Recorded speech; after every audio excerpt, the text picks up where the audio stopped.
La bipolarité où se noie la mélancolie. Les psychiatres du Journal français de psychiatrie alarment sur le caractère trompeur d'une évaluation de la dépression qui, trop superficielle, s'en tiendrait uniquement aux symptômes dépressifs visibles comme l'humeur.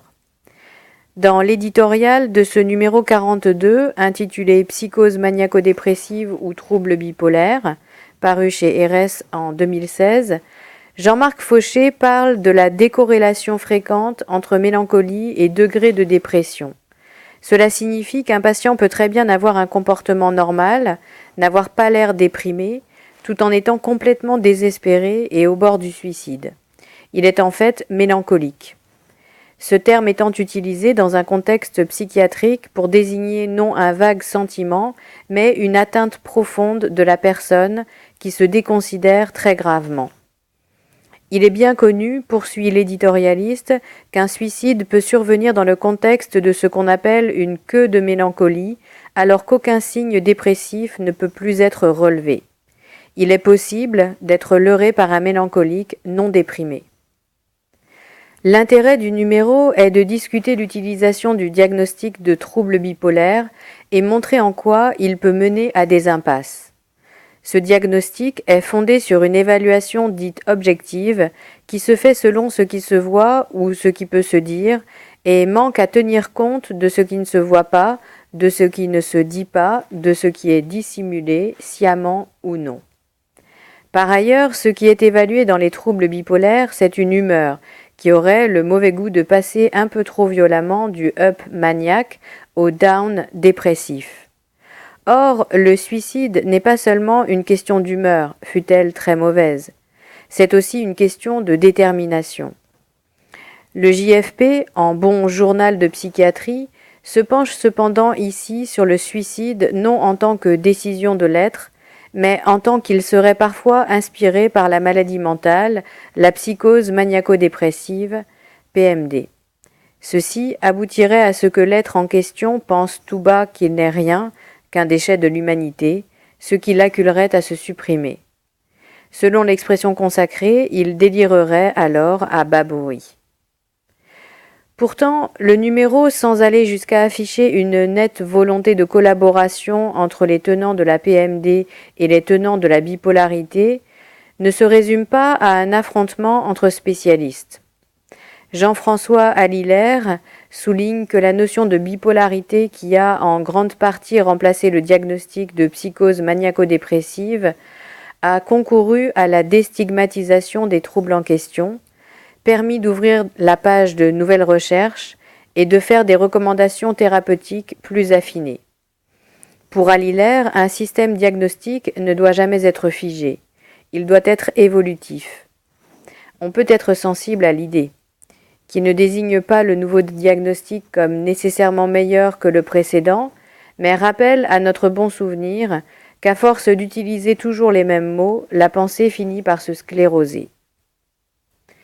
Du côté des médicaments, Sébastien Gare explique qu'il n'y a à ce jour aucun traitement spécifique des troubles bipolaires, qui soit issu de la science pharmaceutique. Tous les médicaments qui sont efficaces pour traiter les bipolaires, anticonvulsivants et antipsychotiques, ont été découverts comme ayant un effet sur le trouble bipolaire par sérendipité, c'est-à-dire par hasard. Quant au lithium, présent dans notre environnement, il n'est pas issu non plus de la science pharmaceutique. Non brevetable, il pourrait être plus utile, mais ne bénéficie d'aucune publicité. Clément Fromentin, racontant l'histoire de Gérard de Nerval, explique que le diagnostic de psychose maniaco-dépressive qui a été porté sur lui et révélé d'une manière finalement assassine a gravement entamé sa crédibilité. Ceci nous rappelant qu'il n'est pas non plus anodin de se désigner comme bipolaire, ou c'est anodin un jour et nettement moins le lendemain.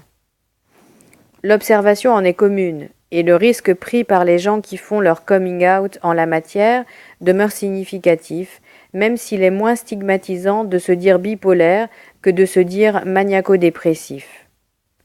Cependant, que savons-nous du vécu qu'aurait pu avoir Nerval sans cette désignation ? Peut-être n'aurait-il pas été moins malheureux. car le diagnostic douloureux qui désigne la maladie mentale a pour effet de limiter certains sujets qui, justement, tendaient à ne concevoir aucune limite. Bien que douloureuse, cette limitation peut être salutaire. Au milieu de l'ouvrage trône un entretien avec le fameux Marcel Sermac, interrogé par Stéphanie Ergotte et Thierry Jean. Marcel Sermac, dont le franc-parler est succulent. Nous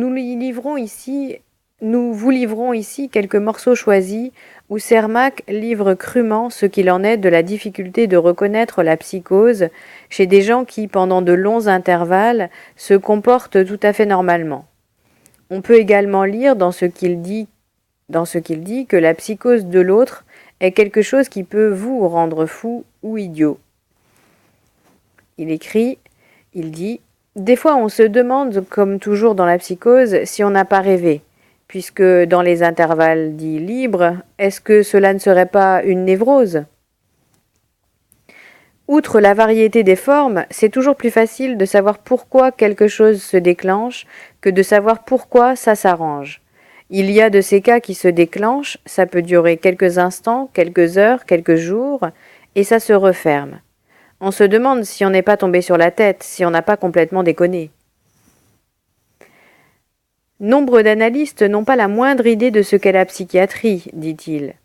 Ces cas-là, psychiatriques, n'atterrissent pas chez un analyste, ou si cela se déclenche dans le bureau d'un analyste, ils appellent SOS Psychiatrie ou je ne sais quoi. C'est la fin des citations de ce que dit Marcel Sermac. On voit mal ce que les psychanalystes pourraient faire d'autre que d'appeler SOS Psychiatrie ou je ne sais quoi, en effet. Mais dans les faits, rectifions quand même quelque peu, les gens qui ont fréquenté les services de psychiatrie consultent aussi en libéral. Et heureusement, vu le peu de moyens alloués aux hôpitaux psychiatriques. Il est cependant vrai que certains analystes, au nom de ce qu'ils sont analystes, s'expriment parfois sur des pathologies auxquelles ils ne connaissent rien. Sermac a le mérite d'adresser le compliment sans détour à son compère Paul-Laurent Assoun, ce qui est carrément truculent. En tout cas, l'entretien avec Marcel Sermac vaut le détour. Geneviève Nusinovici signe quant à elle un article assez impressionnant autour d'une question très concrète. Quel type d'interprétation la psychose requiert-elle ? Mentionnant que Lacan, pour la névrose, pratiquait une interprétation énigmatique, Nusinovici pense qu'avec un patient psychotique, il s'agit d'autre chose. Il s'agit de refaire du sens et de séparer le patient de l'objet déchet qui l'encombre, de mettre de la distance entre lui et cet objet auquel il tend à s'identifier. « Vous n'êtes pas ce déchet, dit-elle en substance, ce qui semble parfois maintenir ses patients en vie. » L'article est intéressant. En même temps, le lire ne se fait pas sans procurer un certain frisson glacial à celui qui se demande pourquoi il paraît si difficile de dire ou faire entendre à un psychotique ces mots simples et rassurants qui le ramènent dans notre communauté. Largement plus glaçant encore est l'article de Michel Dubec sur la mélancolie meurtrière de Louis Althusser et Jean-Claude Roman, qui entame la clôture du journal comme pour mieux nous avertir qu'il s'agit de prendre très au sérieux la mélancolie possiblement cachée derrière une dépression ou une bipolarité modérée. Véronique Truong, avocate, évoque pour finir, avec finesse, des questions juridiques. Mais le contributeur de la revue qui prend peut-être le plus de hauteur sur l'approche du psychisme en termes d'humeur, à laquelle le DSM nous convie, est sans doute Corentin Bourdeau. Philosophe, il se demande si prendre acte de ce que les gens disent de leurs ressentis, de leurs émotions ou pensent d'eux-mêmes, suffit à cerner leur état mental. Il nous invite, en les termes suivants, à remettre en question l'auto-observation censée fonder le diagnostic. La valeur que l'on prête à cette image de l'auto-observation, et plus généralement au rapport des individus à leur vie émotionnelle, doit fonder la validité du diagnostic psychiatrique et la légitimité de nos systèmes de classification des maladies mentales. Mais cette auto-observation est douteuse. Fin de citation. Indéniablement, les approches en termes de bipolarité favorisent l'auto-observation. Le patient doit surveiller lui-même ses humeurs, en prendre conscience. Elles favorisent même l'auto-questionnaire. Quand Bourdeau questionne la valeur de l'image de l'auto-observation, il signifie que le clinicien qui fonctionne dans ce registre n'écoute pas ce qu'un patient a à dire, ce qui serait une observation, mais ce qu'un patient qui s'est observé lui transmet de cette auto-observation. Cette auto-observation étant dans de nombreux cas calquée sur ce qui se dit ou ce qu'on peut lire sur le trouble bipolaire, quelle est en effet sa valeur ? Au total, ce numéro de la revue est bien équilibré entre les psychiatres qui soulignent l'intérêt de ne pas abandonner les théorisations sur la psychose maniaco-dépressive pour comprendre les pathologies graves, ceux qui reconnaissent l'intérêt de la catégorie trouble bipolaire et ceux qui en perçoivent les limites. Dans un contexte où tout le monde semble avoir quelque chose à dire sur la très populaire bipolarité, le numéro est intéressant parce que s'y expriment des psychiatres qui parlent des bipolaires ou maniaco-dépressifs qu'ils rencontrent quotidiennement et des classifications qu'ils utilisent tout aussi souvent.